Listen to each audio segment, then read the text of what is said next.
What's up, fight fans? We got Glove Talk, episode 2-1. Don't anyone? I'm here with my bro Jose. What up? We're here to talk about UFC Fight Night, Aspinall versus Tybura, and then the banger. The fight that's probably gonna be fight of the year. It's probably gonna be card of the year. We got two fights that are gonna give me goosebumps. We got Justin Gaethje versus Dustin Poirier 2, and then we got Alex Pereira versus Jan Blachowicz, which is it's a crazy fight. And then we also, I think, it's a T Ferguson on the card as well. So. T-Fur versus Bobby Green. Wonder Boy's fighting. Chiesa came back. Derek Lewis is fighting. A lot of good names on this card. Oh yeah, finally Derek Lewis don't get a fucking UFC Fight Night headliner. Thank God. Put him where he belongs. Prelims. Well, starting off with the card here, the Aspinall versus Tybura. We're gonna go to prelims here. Flyweight we had Jafiel Filo versus Daniel Barres. Filo ended up getting the win here. Um, it was a great fight. I mean, this card was way better than the last fight night card last week. That's why we didn't even have a podcast because there's so many decisions. The only thing really to talk about would be the Holly Holm, retiring. But I like this fight card, and this fight just shows. We always talk about the lighter weight classes, how they have better skill, they show better technique and stuff like that. And this is another, it's another fight we see that two flyweights who are game. So. Yeah, and they both knocked each other down. Very back and forth fight for as long as it lasted. And one thing we always talk about on the show is flyweights are such a technical group of fighters, right? Because they're not overly strong, they're not big, so they have to rely on technique. And you saw in this fight where Barres was winning the exchanges on the feet. And then Jafel Filio got him in a good arm triangle, very nicely done. Kicked his legs out, and got the finish at the end of the day. And it's a good win for him, man. Definitely had to get through some adversity to get there. But again, very rarely you see a bad flyweight fight. So this is definitely a good way to start the card. And as you keep going on the card, like honestly, not a lot of bad fights to talk about, if any, for being honest. Very good card this week. Versus last week, yeah. Yeah. The next fight we had Shauna Bannon, the Irish, backed by Conor McGregor, losing a 3-round fight to Bruno Brazil. I think this decision was right because I think Bruno Brazil showed that she had a lot more power in this fight. So every time they would exchange, it seemed like Shauna Bannon, just her reaction to getting hit. Yeah. Sometimes you don't even get hit that hard, but your reactions. That's why I like the champs are the champs because they got everything down to a T. They got their reactions to getting hit, to everything. Because in a fight like this, where you're getting, going 3 rounds and it's going to the judges, moving your head back extra much when you get hit does play a factor. Which I thought this was a really good fight, very good technical fight, which is not really too typical against two girls like that. But both of these girls great kickboxers. I think they have Muay Thai experience, and Bruna Brazil, she's just another Brazilian who shows the aggression and the strength and the power when she strikes. So, good fighter, and I'm looking forward to seeing her fight more.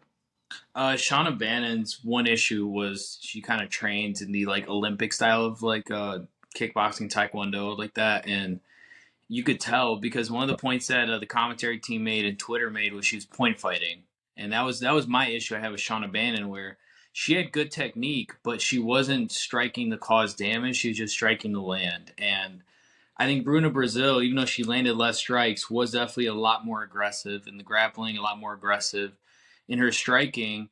And like you said, the reactions are key, man. But when your reactions are to point fight, it happens that way where you kind of over exaggerate, getting hit a little bit, this, that, whatever. I don't know. I just feel like Shauna Bannon has a lot of potential. She has a lot of potential. You can tell.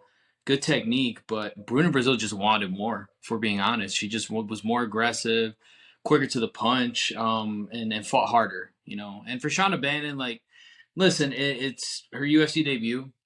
She still can grow. It wasn't a bad fight, but I think it's a learning lesson. Like, you can't just.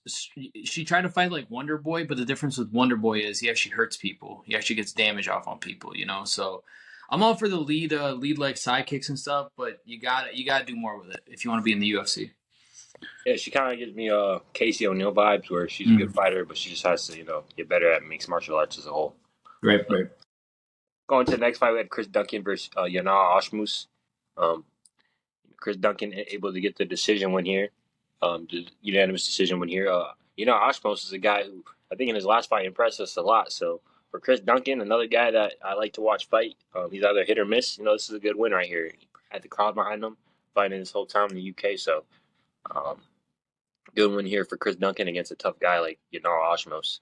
Yeah, and I feel bad for Osmos Dominated because the striking, bro. He dominated the striking. He won, yeah. the takedown. Yep. So he just Well, I won the felt fight. bad for Osmos. He fought with one arm after the first round because he broke his wrist Yeah, with that head kick, and so he again he did a phenomenal job fighting with one arm. Most guys would have just quit. He did a really good job. He was still landing strikes, but I mean, Chris Duncan trains an American top team, spars with Dustin Poirier. Guy has a really good striking repertoire. It's tough to fight with one arm. I'm not saying Oshmus with a one with two arms, but it's just tough. It's tough with one arm. And a good one for Chris Duncan. He did his job. His striking looked phenomenal. And credit to Yanal Oshmus. The strikes he was taking, a lot of guys would have gotten knocked out, and he was just eating them and kept going forward and forward. Again, good one for Chris Duncan, man. I definitely want to see him get a ranked fight at lightweight. I think he's a very interesting fighter to throw up there in the mix. And for Yanal Oshmus, man, like, listen, I think you got to take the victories where you can get them. Like, yeah, you lost this fight, but hey, you didn't quit. You broke the wrist. You kept going, and it was a good fight. The fans loved it. I loved it. And this is what mixed martial arts is all about. These guys go in there with injuries, torn ACLs, torn MCLs. They break stuff during the fights, and they just keep going forward and forward again. Speaking of injuries, let's take a quick pause. Jamal Hill. Yeah, yeah. Prayers up for Jamal Hill. Uh, Towards Achilles, ruptured it actually. Prayers up to him. Vacated the belt. We love Jamal. That's one of the toughest injuries to recover from. But I believe Jamal will come back better than ever whenever he does come back. But that's part of the game. Jamal Hill. Paul Craig dislocated his elbow and Jamal kept fighting, man. That's the warrior spirit there. And I know that Jamal Hill's going to come back and be champion one more time. I believe it. yeah. It's kind of tough because I feel like they should make that Jan versus Alex Pereira fight the title fight because you might get Izzy to come up to light heavyweight if Pereira wins that belt, or even if Jan wins that belt, you might get Izzy to come up because he's lost to both those guys. There's history there, so. Um, but they might be trying to do like a Ankalaev fight for the title because Which Yuri versus Ankalaev, I'd rather just do Jan versus Pereira and then just have them fight Yuri, for being yeah, honest. But it's but whatever. it's kind of weird because Yuri was supposed to just get right back into it like Yep. sometime soon. So Yeah. And Jamal did get promised by the UFC that whenever he does come back, he immediately fights for the belt, which I like. I like that the UFC did that. I like that they did that with the Yuri as well. Because injuries do happen. You do want to have these guys have a chance to kind of regain their title back when they do come back. So, yeah, we'll get to light heavyweight and the whole mess that is. the next fight we had Caitlin Vieira showing her grappling against Penny Kianzad, getting the win here. Using her grappling, which primarily got her the win here. Besides like the last like minute where Penny was on top, but besides that, that body triangle on the back was locked in, and she just controlled the fight. She didn't really put as much damage as I would like. She didn't really chase the finish as much as I'd like. Yeah, But this was a very high level girls fight actually. These two girls were, you know, um, Penny's actually kind of dangerous. yeah. So she took her to the ground. Caitlin, isn't she known to be a striker? Kellen's more of a grappler from Okay. what I've seen, but she can strike. She's got hands. She's got hands though. Oh yeah, she's moving up. Was that moving up to bantamweight? Um, That was her first bantamweight. no, because she had fought Holly Holm and Holly Holm beat her last fight. Oh yeah, yeah, word. So this is her second fight. Yeah, yeah. So But either way, she dominated. She had 10 minutes 50 of control time on the ground, which is ridiculous for a 15-minute fight. And for Panny Kianza, great striker, but jeez, brother, she has no grappling in her bag at all. She looked lost on the ground, which is why I was shocked Kellen Vieira didn't get a finish. I thought Kellen Vieira was going to finish the fight a couple times. So I mean, all credit to Kianza not getting finished, but she's got to get in the mats. She's got to work on her jiu-jitsu, man. That was bad. Um, and Vieira did what she did to win. This is probably the one fight on the card that, eh, it wasn't bad. It was I would say boring. It got boring after a minute because the same thing over and over again. The crowd was booing it. But yeah, good one for Kellen Vieira. And again, bantamweight's one of those divisions where Vieira's number 4, Beast number 7. And bantamweight's so wide open now that Amanda Nunes is gone. So we'll see how this affects the rankings and what's next. But hey, win's a win. Yeah, versus Buenos Aires. Yeah, yeah, yeah. Why not? Why not?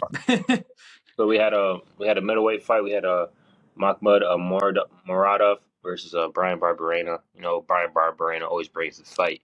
A fight where I feel like he should have been, finished here a couple times, but to be able to survive to the decision.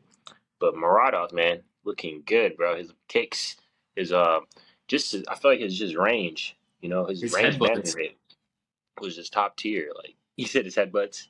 His headbutts. I mean, there was a couple headbutts in this card, but He had two blatant ones. He had one that was horrible. When he was on the ground, he just headbutted Barberena. I will say though, he miles better than Brian Barberena. I think. Listen, middleweight Barberena can take more of a punch. I just think his arms are too short. The way he fights, it's just he's easy to get hit and not hit back. And Murata, man, the kicks were insane. The range was insane, and the takedowns. He had 13 takedowns this fight. I thought Barberena was going to get finished. Ever Murata is a good win. I think coming off the Kyle Bohalio fight, which we know how that went. I think Murata is kind of showing like how good of a fighter he can be. Um, so we'll see. I think definitely 30-27s were warranted. Definitely a lopsided win. But I will give credit. Brian Barberena, every time he fights, it's a fun fight. It's a fun fight to watch. He brings the fight. He stands in the pocket. I will never forgive him for beating Robbie Lawler, but hey, I mean, it is what it is. That's a fight game, man. So, hey, good win for Murata, man. I'm interested to see, more him in middleweight. There's a lot of good middleweight prospects coming up now. A lot of big European guys, especially where, it's going to be interesting to see how they book these fights. These guys are animals. They're beasts, man. yeah. Then we had a technical heavyweight strap next. We had Mick Park. Thank you, God. Finally. Wasn't the most exciting fight, but it was a good technical fight. It wasn't like a usual sloppy heavyweight fight. But Mick Parkin, a guy who trains with Tom Aspinall on his show, so like striking was really good. I think his leg kicks are really good. He looked like a heavyweight Justin Gaethje kind of a little bit. It's not as Mm-hmm. active, but with the leg kicks and his just picking his shots, And Jamal Pose, he just had to get more active in the fight. He didn't have like so much.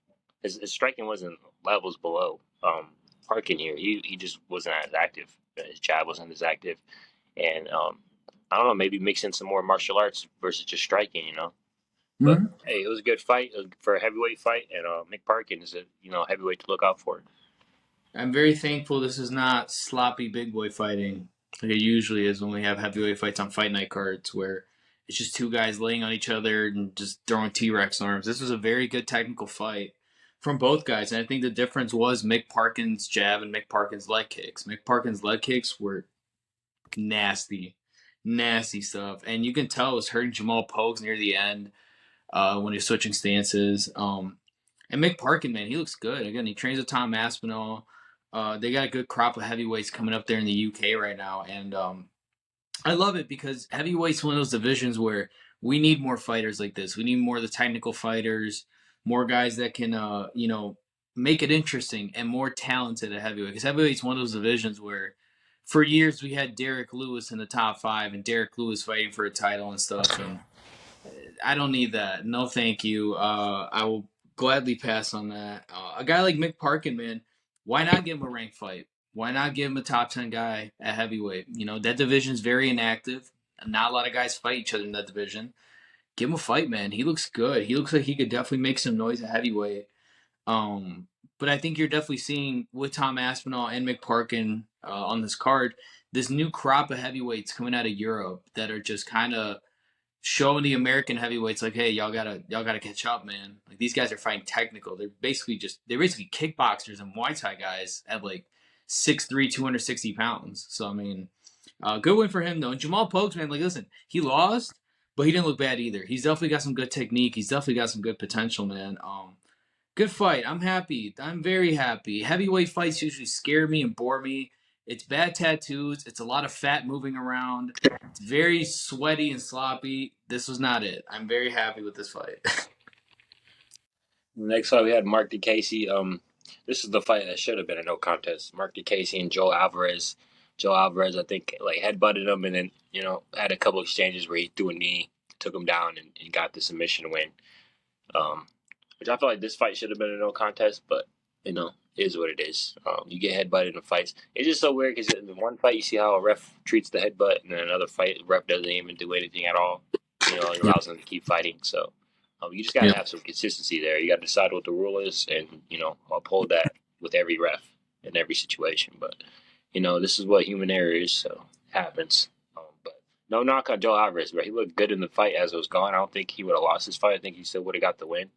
Just because Mark DeCasey, he's a guy who's supposed to be a striker, but now he wants to be a wrestler, and he's just made at both. So, um, be I think he honest. fights too crazy. I think Casey, the knock I've had on him for years is he's very talented, but he doesn't like keep his priorities in check when he's fighting. Like he's all over the place, and you can't fight like that, you know.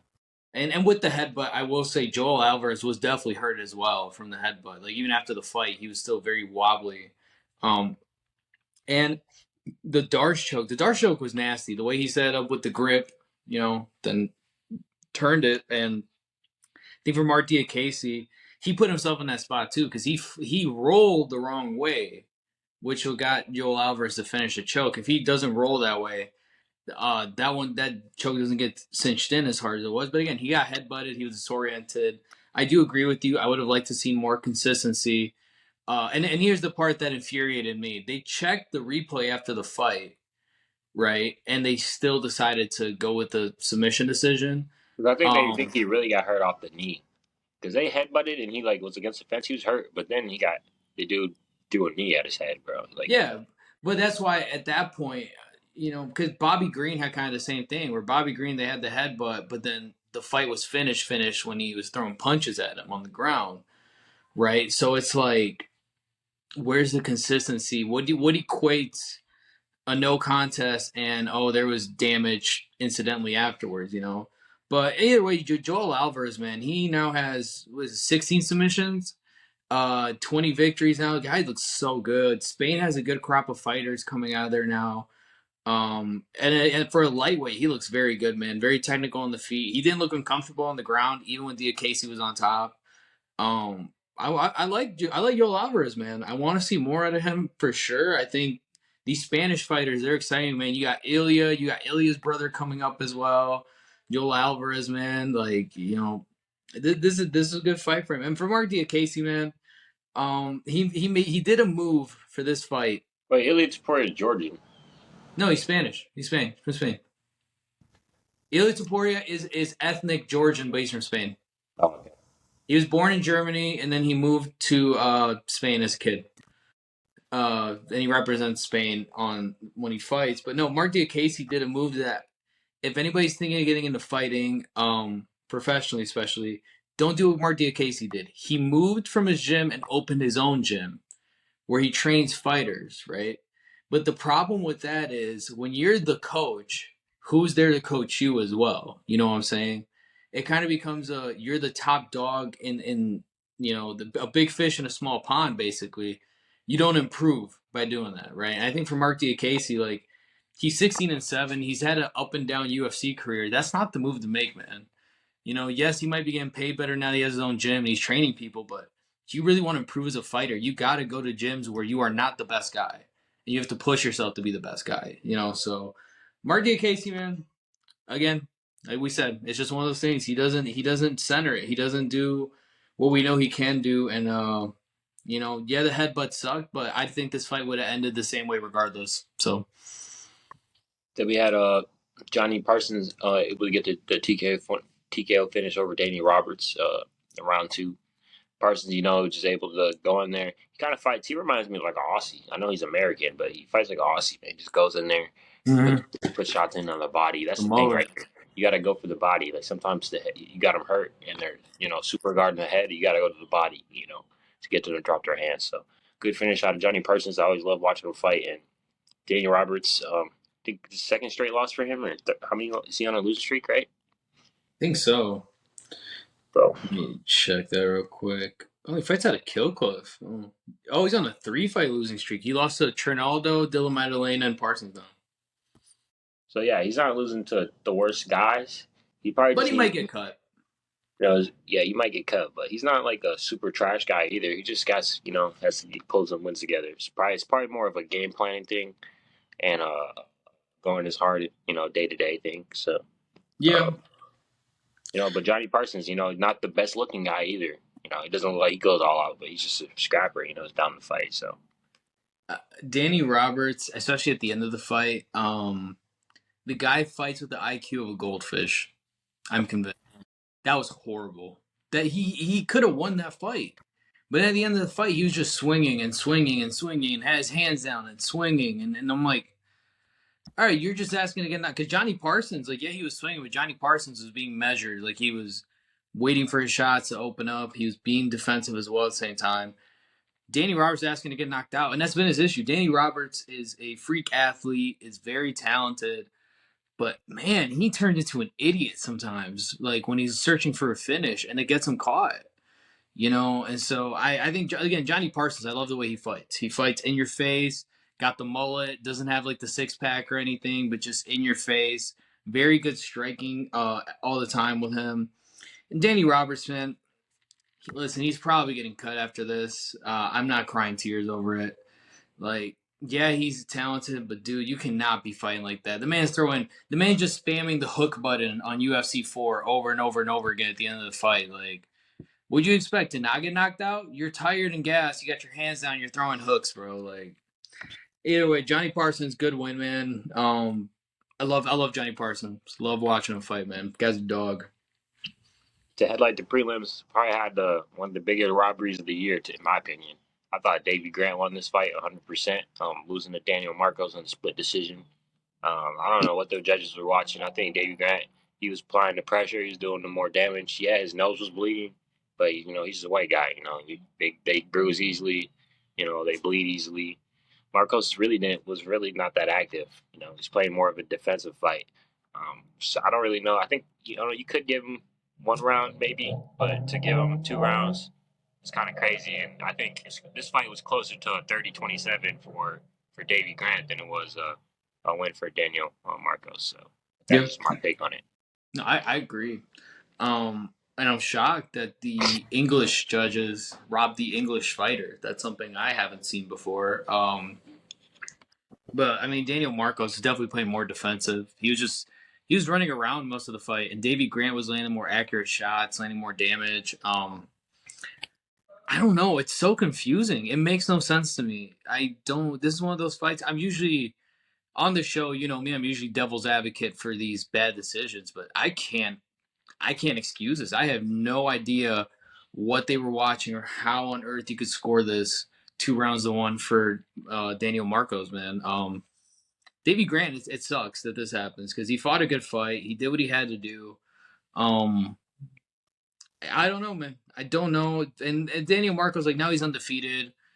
So it's gonna look good on his record. He's 15-0, blah blah. But it just was not deserved. He did not fight a good fight. I'm not saying he got destroyed, but he did not win that fight. And again, this is one of those ones on the card. This is definitely a stain on the card for me. This is why when we do end up rating the card at the end of this, I gotta knock some points off it because I've had a problem with the UK judging and refing for a while now. It's so bad. You saw the difference when Herzog and Goddard were refing last night compared to other refs. And the same thing where you look at the judges and how the judges score in the UK compared to other places. It's brutal. It's horrible. They're either robbing it for the English fighter or this is happening. Which the one judge that scored at 29-28, again, I'm not even going to say he was right. It was a 30-27. I did not give a single round to Daniel Marcos, if we're being honest. That nosebleed, guess what? It's one punch that caused a nosebleed. That does not change a whole fight or a whole scorecard. But yeah, Davey Grant looked good though. I want to see more of Davey Grant. I love watching Davey Grant fight. It just sucks that he can't get these wins because of stuff like this. To head off the main card, decision win over Josh Kluber. Kluber is a game opponent, and Ron Murphy's he's a good mixed martial artist. I think he's got a mix of everything in his game, but he just needs to start getting these finishes. He was gifted the win over Shane Young, in my opinion. And then this fight, getting a decision win, you could have got a finish here as well. Kulabau was hurt, and it seemed like his gas tank was fading a little bit towards the end, which is kind of weird because Kulabau is usually pretty game. But good win, but you're a very talented guy. You need to start getting some finishes in there. You're always fighting at home. He only fights in the UK. I don't think they have him fight on any other card but a UK card. So you're only fighting in your backyard. So there's no excuses to not be knocking people out. Yeah, and Lerone Murphy is extremely talented. 32 years old. He looks good, man. But like you said, the finish was there. I don't know what he was doing. For Josh Coolbaugh, I'm a big Coolbaugh fan as well. It was kind of shocking to see his gas tank go, but I mean, he was game for this fight. I think Lerone Murphy was calling out top 15, top 10 guys. He said at featherweight after the fight, and I'm not against the idea. But that's when, until then, I got some doubts about Lerone Murphy, right? Because they said the Shane Young fight was very iffy. This fight, he won it, but he wasn't chasing the finish like I would have wanted him to. And he's getting put on these cards as a UK fighter, right? Which is fine.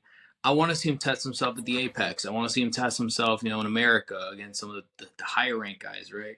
Until then, Lerone Murphy is just another fighter with undefeated record. He's not. You can't label him as like a hot prospect like a lot of people want to, because what happens is people are like, "Oh, he's a UK guy. He's a top UK prospect." Like, no, you can come in and say that for a younger guy. This guy's 32 though. This guy has to beat some bigger names, right, to get to that point where we can say, okay, he's there.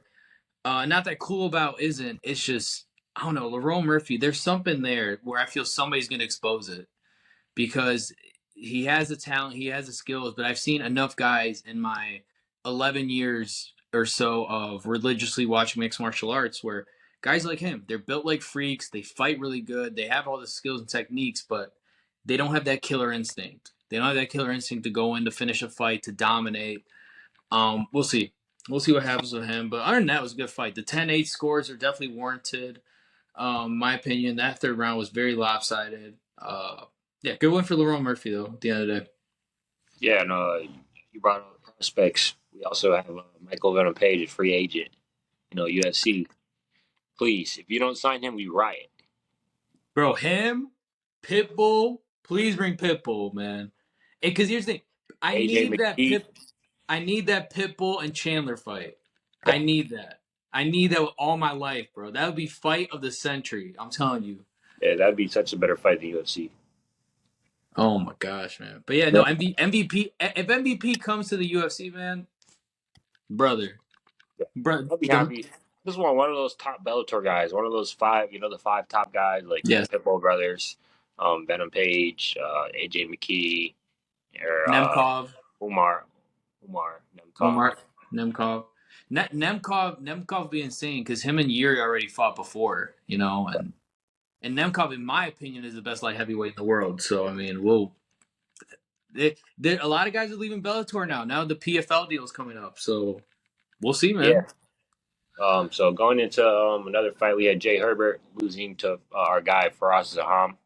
Faraz just showing that he's better on the feet. Round one, round two, he got the takedown. Mm-hmm. And then round three, he's showing he's better on the feet again. Faraz is a guy we both like, we both are impressed with, but this fight wasn't really as good as the other fights that he's had, but it's still a good fight because Jay Herbert's game. Jay Herbert's a tough guy. And I feel bad for Jay Herbert because he's fighting a bunch of tough guys. He's taking a lot of close losses.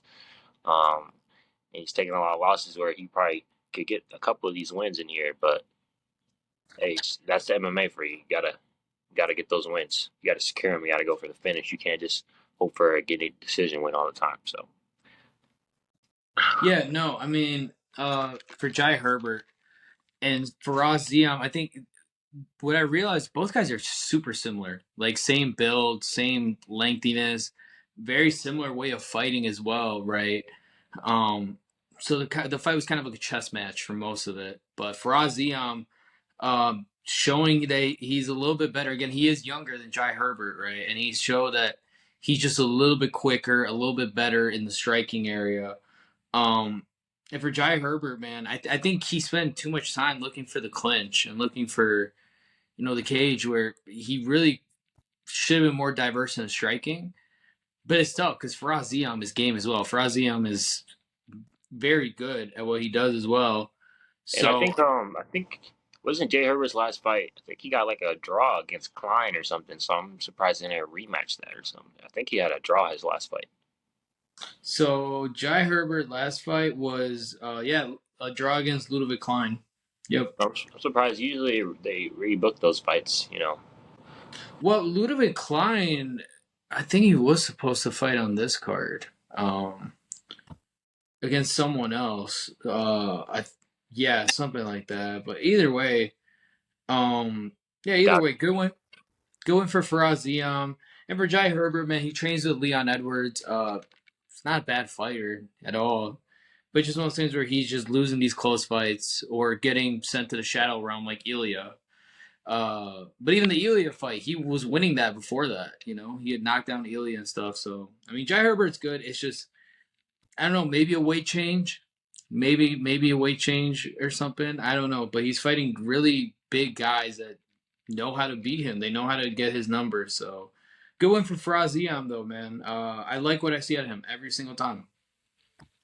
Then we're going into the real co-main event, in my opinion. Our guy Paul Craig versus Andre Munoz. This is supposed to be, this is probably one of the best. It's supposed to be one of the best grappling exchanges you can get. Two guys that Paul Craig loves to be for people to be in his guard, and Andre Muniz is a guy who loves to be on top of people and get those finishes. So this is a great grappling fight on paper. But Paul Craig, was able to get mounts and to get the KO over here, the TKO. Dude, Bruce Buffer at the beginning when he was introducing them, and like Bruce They were in Buffer's each like, other's face. Yeah, yeah, Bruce Buffer's sandwich. Oh, that was awesome. Oh my gosh, I love that. but these are. I don't think either of these guys' stock goes down. This is just a good fight. But Paul Craig, man, I love you, but your striking is dog shit. Like Oh, it's terrible. It's his terrible. striking is. He said I work a lot of striking. His striking seemed like it got worse. I feel like at light heavyweight, he was throwing a lot more back rear kicks to the body that were doing more damage. Like he was throwing kicks in this fight, but I don't know. I just feel like his striking. His head stays on the center line too. His head Yeah, does not move. he just has no boxing. I feel like his boxing is just irrelevant. It's not there. His defense is not there. But sometimes having bad defense can help you set up a takedown because the guy gets comfortable throwing wider and more right hands, so then you can be able to get the body clinch and take him down. So and that's what he was able to do. I think Munoz threw a big right hand and then he got a body clinch and took him down and able to work his way to the finish. So great fight out of Paul Craig. Tough guy, and now he's at middleweight. But I feel like he could go back and do both. He could do light heavyweight and middleweight because he's got to finish over Jamal Hill. So Yeah, the only thing that's tough is the weight cut. That'd be the only thing that's tough. But other than that, he had a good sweep on the ground too, and Muniz kind of had like a neck crank going. He was able to flip out of it and then got the finish after. Paul Craig, man, his grappling, it's insane that this guy is so good at grappling compared to so many like world renowned, world class grapplers like Andre Muniz. He made Muniz's jiu-jitsu look non-existent at some points, man. Like Paul Craig looks so good on the ground, but brother, learn how to move your head and learn how to throw a punch. He does not. He can throw kicks. He does not know how to throw a punch, bro. Um, and it's tough because he needs to find like delete man.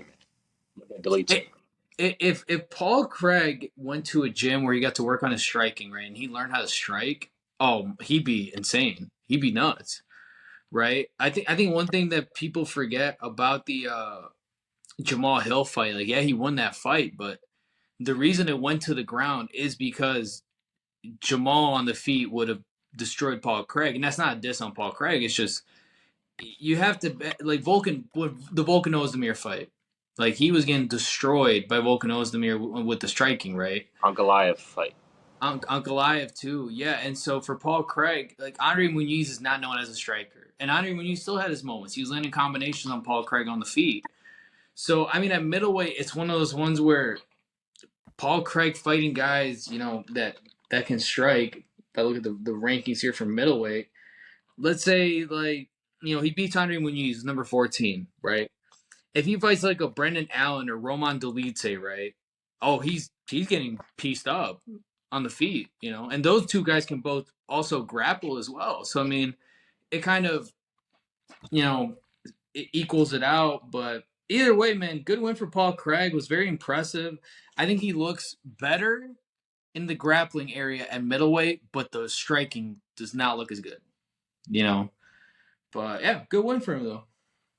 Then we had the Walmart Arnold Allen Nathan Wood versus Andre Felix.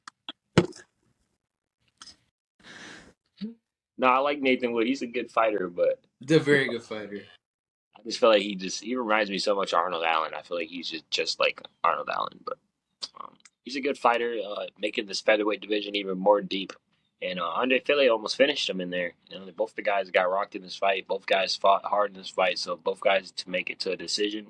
Props to both guys. I don't think either one of these guys' credit goes down in this fight. I think they both showed, high level striking, grappling, toughness, all et cetera, et cetera. So this is just a good all around fight. Nathan Wood just showed his toughness and able to go in there and get the win. But he also had the crowd backing him. So I want to see him fight in the USA or in like Vegas or something. Yeah. See how he does.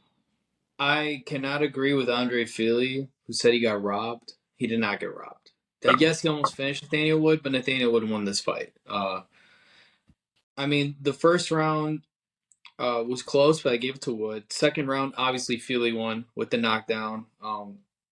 But the third round, Nathaniel Wood made sure that it was his fight.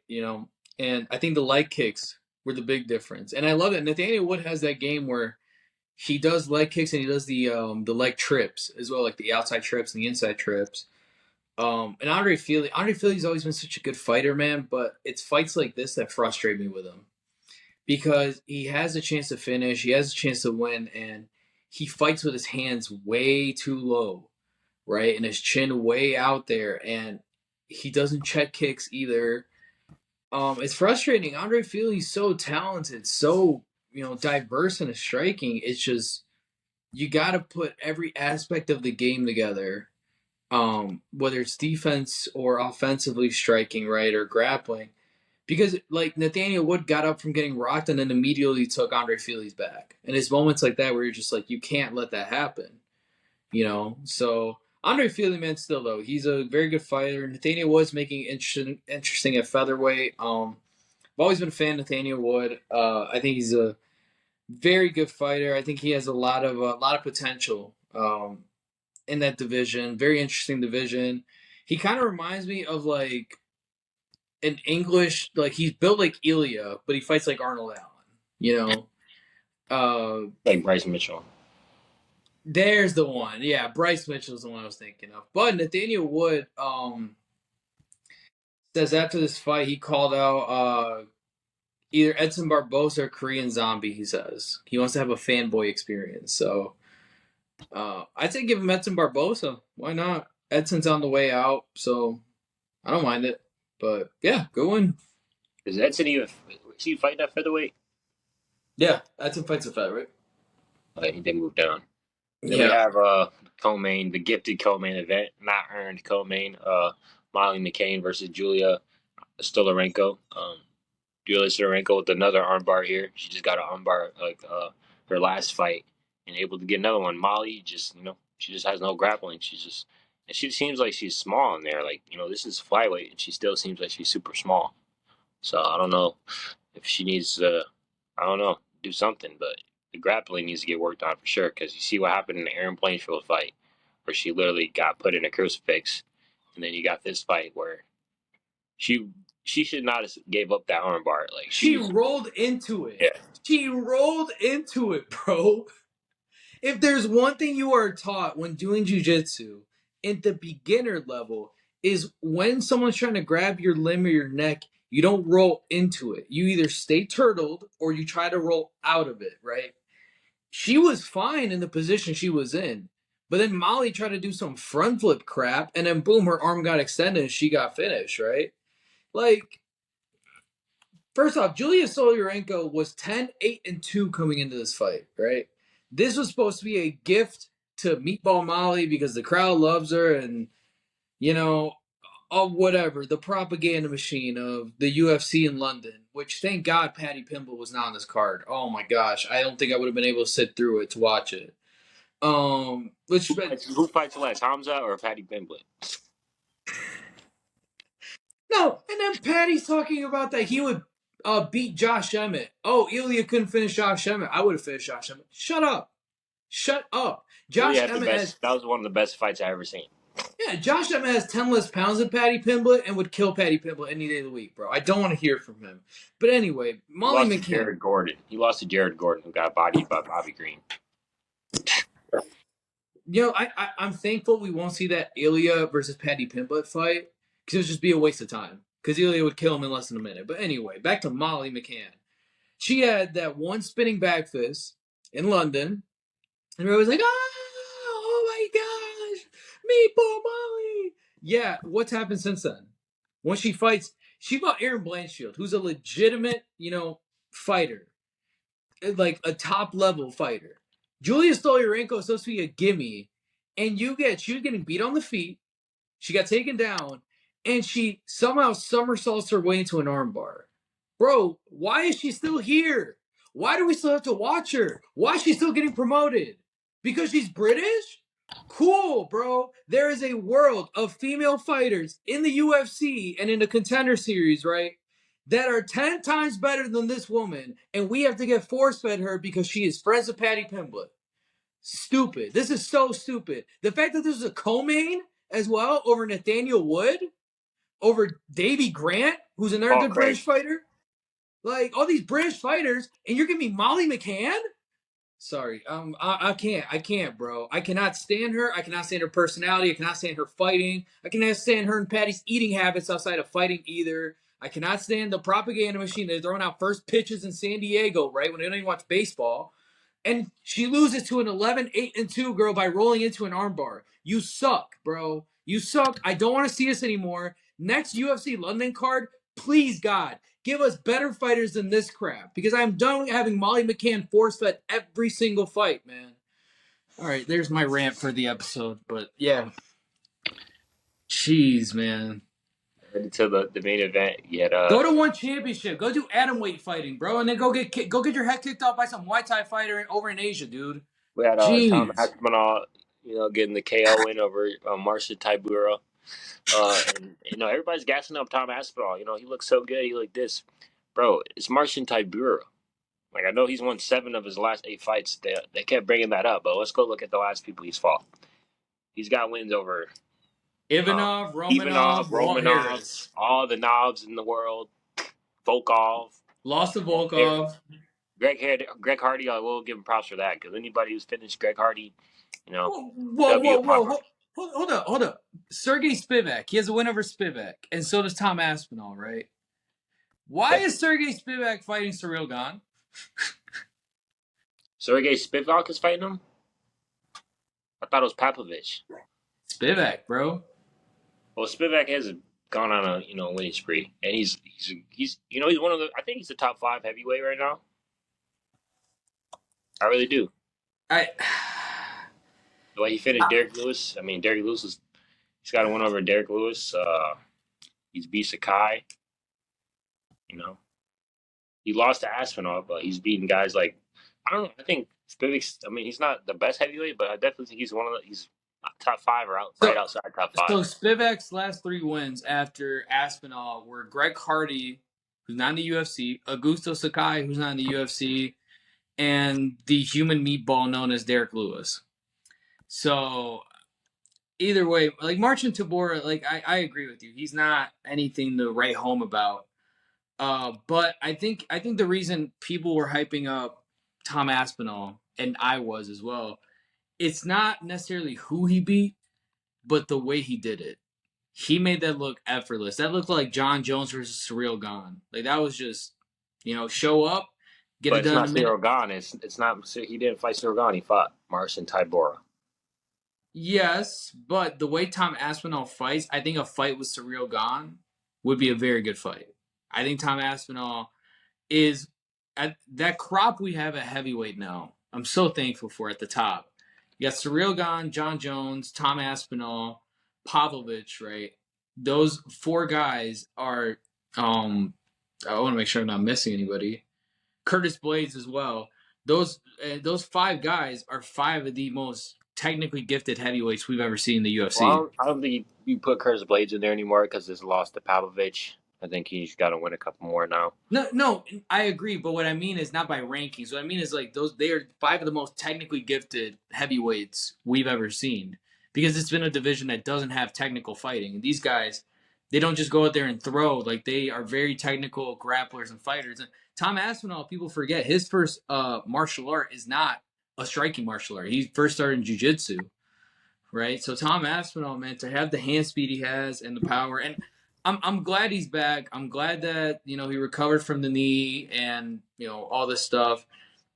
Again, his call out of the Surreal Gon Spivak winner, I think was very smart, right? I think he should fight Sergey because I mean Sergey and him are the only two that would make exciting fights for John Jones. So I think John Jones fights Stipe. You book that Sergey fight, you get a finish over Sergey, or Sergey gets a finish over you. I think that motivates John Jones to stay for one more fight, maybe, And perhaps. that's where But I was gonna get at. If Surreal Gon and Spivak are already fighting, right? Pavlovich is the fight to make for Aspinall. I think if I'm Aspinall, I am, demanding that fight, right? Because let Cyril Gahn and Spivak fight. If you beat Pavlovich, you have more of a claim, right, to fight for the belt. Because let's say John Jones does retire after the Stipe fight, boom, you're already in there against the winner of Cyril Gahn and Spivak for the vacant title, right? yeah, So I I still think think they're angling for Francis. I still think they're trying to do that John Jones. I know they say they're not, but I still think they're trying to get that. I think John Jones' last fight. I think he's trying to get that Francis fight. I really do.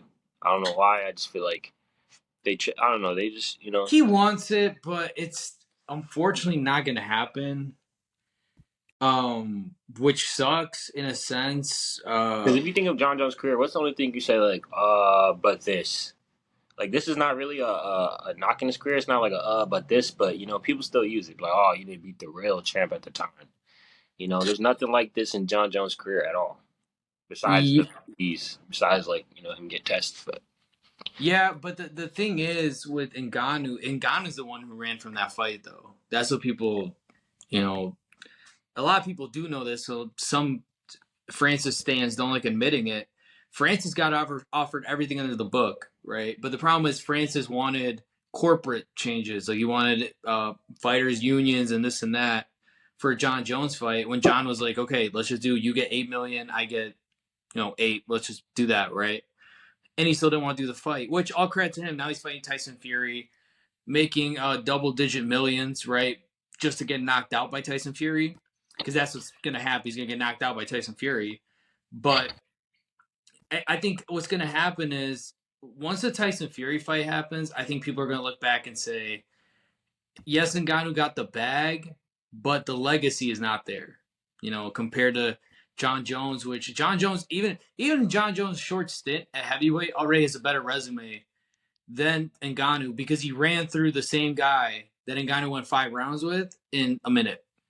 So yeah, I think for that's Francis worth. was hurt though. Let's be honest, Francis was hurt that fight. But I will say Francis is probably like the new age of fighter, where it's like going to take like more of like NBA players approach, where it's more like get maximum money versus maximum um what would you say Legacy. legacy. Yeah. So you know how these new NBA players are. They don't really care about their legacy so much. They just care about getting that cheddar. You know. So I feel like that Francis is just the beginning of that in MMA because MMA is a bigger sport. They have UFC has a bigger hold, but now they're getting less of a hold. You got these other organizations. You got people going to do boxing, so you got people who are going to start being more chasing the money more versus chasing Yeah. greatness. So, which always happens. It's always going to happen in every sport because anything with money, people are going to try to maximize that versus the least amount of effort. So. We got to talk about this Dustin Poirier versus Gaethje card. I think this is What would you rate this right. last? I'll give it a good 6.5. Okay. 5 is average. When I scale stuff, 5 is average. Mm-hmm. Anything below 5 is trash. So I would give this like a 6. It's a little above Yep. average, but I wouldn't. Co-main trash. But I think Paul Craig and Andre Munoz, that face off, hyped me up a little bit when I was watching. I was kind of watching, but I was like, doing other stuff while watching. As soon as I saw that face off, I was like, all right, I was tuned in. So Right. give it No, I agree. six. I'd give it a 6.5. 6.5. Yeah. It was good.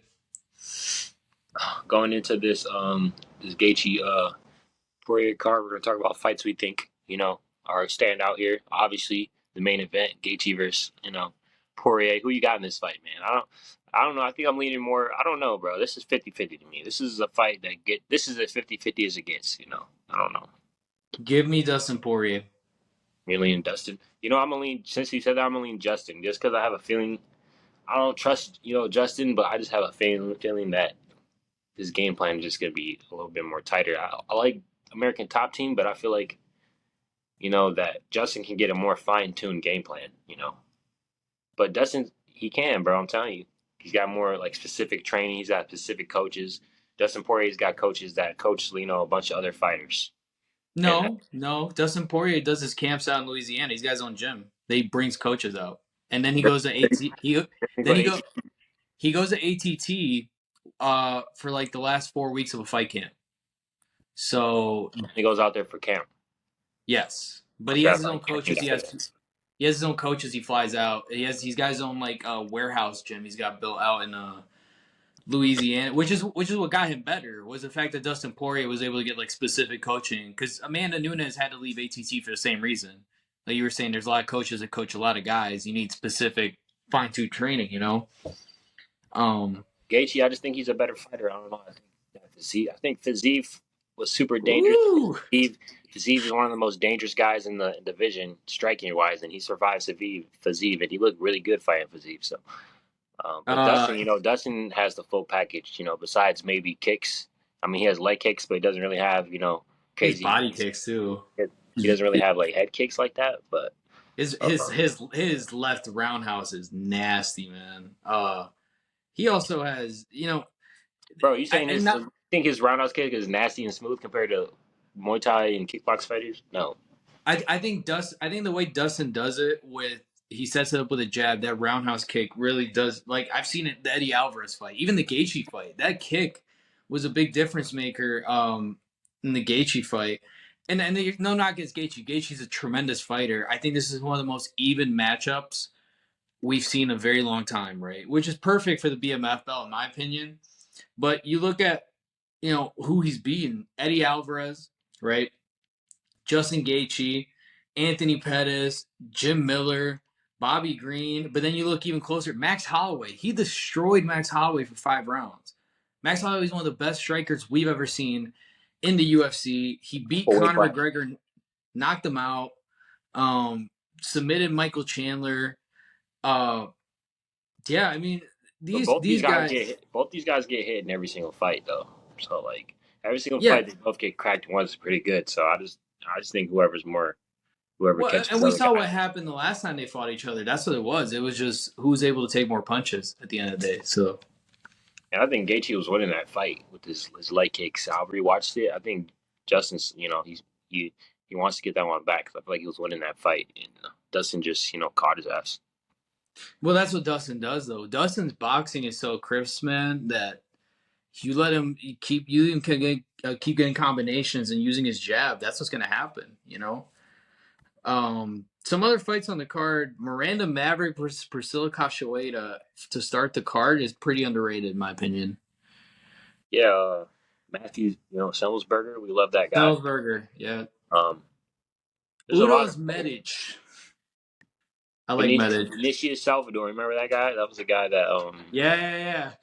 but he's ugly as hell. He's got a weird ass face, but he was doing that scream. I think isn't that the guy that was like, Yeah. And CJ Vergara, who came back in his last fight. Remember, almost got knocked out, came back, the went in Houston. Jake Matthews, another guy, I guess. Oh, Miguel Bieza. Yeah, Jake well, Matthews. no, he's out. Miguel Baez is out. Oh, he's out. He's out. It is Darius Flowers, yes, for Miguel Baeza. Is the Trevin, replacement. Trevin Giles versus Gabriel Yeah, Bonfim. Roman Kopylov. I like this guy. He was on the Paris card, the first one. Bro is very good fighter.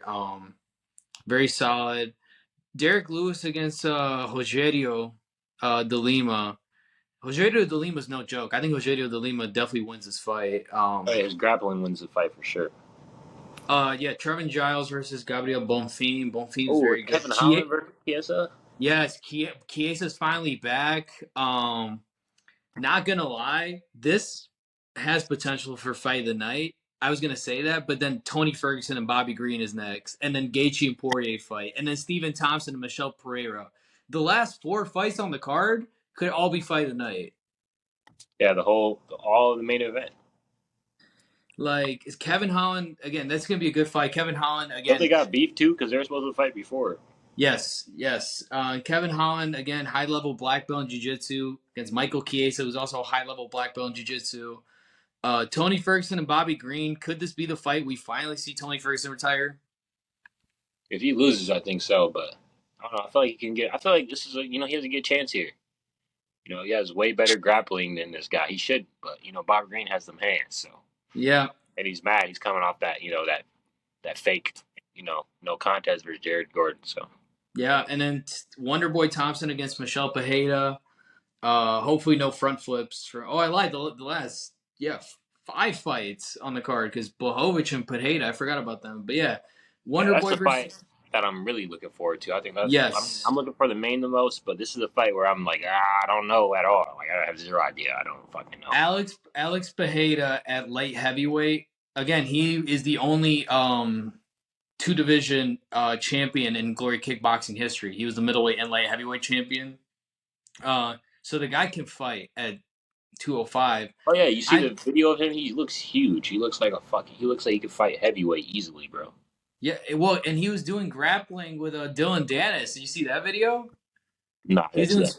he was doing sparring with Dylan Dennis, and the one thing I didn't like was Dylan Dennis was kind of having his way in the grappling with. Bro, he's a jiu-jitsu guy. I mean, come on now. Yes, but he's a lot smaller, and this kind of brings up the point. Like Jan's no joke grappling. If Jan wants to grapple, who Yeah, I mean, knows? grappled Izzy the whole fight. I mean, he laid on Yeah, Izzy the whole fight. That's how he got the win. So obviously yeah, that's going to be his game plan here. But he's also got, he's not underrated kickboxing. Jan is a slick guy. yes. His kicks, he sneaks in a lot of leg kicks. He destroys your legs, and his hook and his Polish power. But one thing with the leg kicks I realized is when guys try to get close like that against Pajeda, because you have to get close to land a leg kick. If in the sense of how do I put? You got to get closer than you do with a jab, right? Because you got to wind it up, you got to get the range in, especially if you're doing from the back leg. Alex Pajeda just feasts on guys that try to do leg kicks on him because he's so big and long, and he's that good of a kickboxer. I But mean, this is Jan, one of those fights where I think Jan wins a decision or Jan goes, to go see Jesus for a couple minutes, thanks to Pajeda. Like, it's the only way I see the fight. He looks huge. Pajeda looks insane. And he's going to be able to take a punch with all the weight back on him and stuff. So, thing about Jan is kicks though. He's one of the guys that'll go shin to shin. He don't really try to throw the right technical um kick. He don't give a fuck. He'll go shin to shin with your ass. Which right. he did in the Ankalaev fight. I think he threw a bunch of kicks that hurt him in that fight. Mhm. You don't give a fuck. So you talking about the kick range? Yeah, you have to be closer, but that's if you want to be super technical with it. He just wants to do some damage with them. So he just be Yeah, throwing. but I think he's going to put himself in, because Jan has a tendency to put himself in the pocket. And I think a guy like Pajeda, you can't do that. Because if Pajeda touches you, you're either asleep or wobbly. There's no other way around it, because he's that good and he's that strong of a striker. So Yeah, this I don't is know. never fought a guy like this. This is Dominic Reyes on crack. This is Yuri on crack. This is There's ain't no guy like this in the UFC. In Right. terms of striking, this is the in my book he's the best striker in the UFC. In Yeah. terms of damage, technical technique, everything. Even his they talk shit about his defense, but his defense is really good until he starts unloading on people. That's why Izzy was able to catch him because he saw that in his game plan. He saw the footage that Izzy released of his game plan and before how he would shell up to make him loosen up on his Yeah. strikes, to make his defense come down and then throw that knockout punch. And So and I think you and me talked about this where if Izzy doesn't land those shots to knock out Pereira, and Pereira avoids him, Izzy probably loses that fight right there because the way he was landing the strikes, like dude, he killed Izzy's calf. He had Izzy dead to rights on the cage. He was checking Uh, every kick. He was destroying Izzy's legs. He was going to the body. He was fucking Izzy up. I'm not gonna lie. He was fucking yeah, Izzy up. and that's where Alex Pereira, man, he fights very rigid. He fights all his stuff, but it works, man. He makes it work. But yeah, this card is gonna be nuts. It's in the Mormon cap. I mean, Salt Lake City, Utah. Yeah, I'm not trying to get us sued by the Jesus Christ of Saints of Latter Day or whatever. Uh, The some only person other. you gotta avoid is them boys. You know who I'm talking about. I want to hear Sean Strickland's opinions on soaking. Anyways, some more fight announcements. Mahasha versus Oliveira has been announced for UFC 294 in Abu Dhabi. Uh, and Paulo Costa versus Hamzat Chimaev. Finally, Hamzat's fighting someone. That's the fight I wanted him to get too. Um, Either him or Ikram Jared. Ikram Aliskerov, the guy that lost to Hamzat back in the day, he's fighting Nosardin Imavov. So that's gonna be a very good fight. Oh yeah, that's a big fight. That's gonna be a very big fight. Also, I they announced that Corey Sandhagen's gonna fight Rob Font, which I think is a tougher fight. Like, I mean, Umar Yes, yes, Umar is a good fight, but I think Rob Font has ability here to sneak a win. He looked good in yes. his last fight against Yanez, so why not? So interesting fight announcement made. Vicente Luque, Rafael dos Anjos will be headlining UFC Fight Night August 12th. I think that's gonna be a very good fight. That's a perfect Um, matchup. They both are good all around. So, yes, very good fight. Then you got what happened Cub to Vicente Swanson. Luque, bro? We were talking about him, maybe being a title challenger one day. Like, what Yeah, the fuck? yep. Cub Swanson will be fighting Hakeem Dawodu on that card as well. Other fights on the card: Khalil Roundtree versus Chris Dawkins. Uh, Josh Parisian versus Martin Budai. That's going to be a very interesting fight. I like Budai a lot. Josh Fremd versus Jamie Pickett got announced as well. Hey, why are you announcing all these mid fights, bro? They just got announced, and I think there's some very good fights here. Like Marcus McGee, Sean O'Malley's training partner, the guy that did the last minute fight, has a Yeah, fight he's against tough. JP Bays in that He's tough. fight. Alexa Grasso versus Valentina Shevchenko, headlining Noche UFC. It's going to be celebrating Mexican Independence Day at the T-Mobile Arena. They're going to be rivaling the Canelo Alvarez fights and all these boxing fights that happens on September 16th usually. When's the Errol Spence fight? Next week? Errol Spence and T-Bud. I know there's like a five Oh, week run of cards that are like crazy. I think like there's like a 5 week run of fights like in boxing and MMA that yes. just go crazy. That fight is next week. Next week, Saturday. Errol Spence, Terrence Crawford. Charlo versus Canelo got announced finally. That's going to be another great fight. Kambosos robbed a fight last night. Is probably going to fight Shakur Stevenson now. Tyson Fury and Who'd he Ngannou's got beat? announced. Huh? Who'd Camposos beat last night? Kambosos beat this random guy that had him fight for one of those like meaningless belts they have, and he robbed the fight. It was guy was a southpaw. He had Kambosos' number. Shakur Stevenson was at the fight, called him out after the fight. I think Shakur definitely beats Kambosos when they do fight. But the big one, I want your opinion on this the fight. Not the business around it or whatever. We talked about that. Tyson Fury, Francis Ngannou. What do you think? I mean, Tyson's just he knows that he's getting older. He doesn't want to risk. It's risk reward. Low risk, very high reward. You know, who's not going to take that? And I think every human tries to take the easiest route to their goals, which might not be the best thing, but it's what he's doing right now. And I don't know. I mean, Francis is a big ass dude. He's got a lot of power. Anything can happen in a fight, but is he more boxing skilled than Deontay Wilder? And Deontay Wilder could even finish Tyson Fury? I don't know. We're gonna have to see. That Deontay Wilder fight is the fight I think they should have made. I think that Francis would have more of a chance in that fight. Um, and that fight would just somebody's getting knocked out in that fight.